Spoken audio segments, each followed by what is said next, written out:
The decision not to charge President Biden was expected. The 350 pages and the gratuitous comments about his age and mental acuity, the fact that he couldn't remember things, I thought was politically gratuitous and really out of line with what an investigative report would include. If you want to say you can't prove the case beyond a reasonable doubt, then you say that, and based on the facts and based on your interviews with not only Biden but others, if they couldn't remember certain details, then you just say that. You don't talk about, well, if we did prosecute him, he'd be sympathetic to a jury. Here's the reason why you know that was politically gratuitous. Because if you were to prosecute President Biden or anyone else as a defendant in a criminal case, he doesn't have to talk to the jury. He doesn't have to take the stand. He doesn't have to say a word. His innocence is presumed under our criminal justice system and Constitution. And so why would you even contemplate how a jury would react to him? I mean, it was just gratuitous and plays into the Republican narrative that he is older, he is mentally unfit and what have you. We know those to be untrue, now, notwithstanding how he comes off in his 80s. Now, on that note, just to expand on your point, the report cites President Biden's, quote, diminished faculties as a reason for not pursuing the trial further. Now, this point seems to have become a focal point from the report. Could this actually hurt President Biden politically?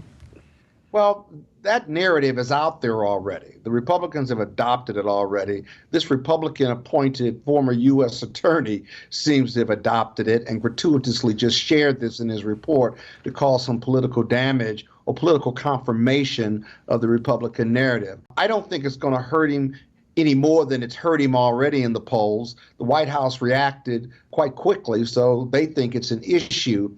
But the other cheap shot was he couldn't remember the day his son died, if you will. It was another political cheap shot and really personally offensive. And so I think in the end, the Democrats are going to support him, Biden, and the Republicans are going to continue to make hay of it. But that narrative of the ageism is out there already. It's been confirmed in this report, but inappropriately confirmed.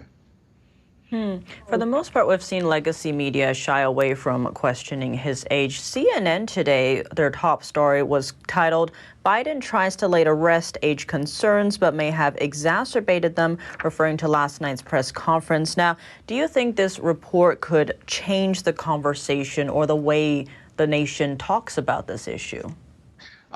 Maybe, but I also think I tell you what it's going to change.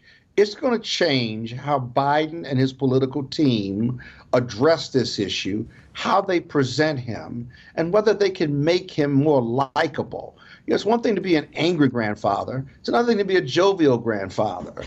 Happy grandfathers are loved by all, and they can be smart and have wisdom and impart both on the public and who they're presenting to.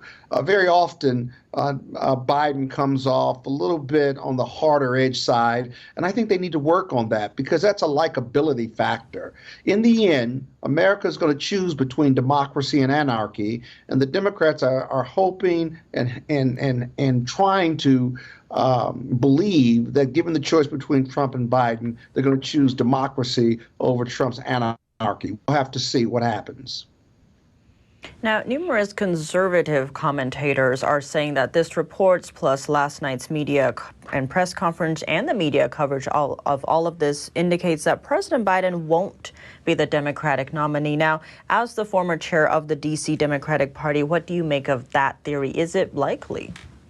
I think it's unlikely that he won't be, forgive the double negative, it's unlikely that he won't be the Democratic nominee. This is all baked in. The Democrats are 1,000% behind him. His two opponents are minor opponents. They're almost annoyances. They're not getting more than 2 to 3%. And so it's going to be Biden versus Trump. If Trump can avoid going to jail or being convicted between now and November, he's going to be the nominee. And so I don't think the Republicans can have that narrative. They're hoping that independents and conservative Dems and even moderate Republicans will buy into it and say, given the choice, they're going to go with Trump when they vote in November. I don't think that's the case because Biden has a lot of experience. He's got a lot of wisdom. And the fact that he is elderly, if you will, doesn't disqualify him under the Constitution from leading the country. And he's got a legislative record to run on. He's very popular with the Democrats, despite what they say about his age and whether they are concerned about him running. He's going to be the nominee. He's just got to go out and get it. He's got to perform, and he's got to be more likable despite the age issue that he's facing.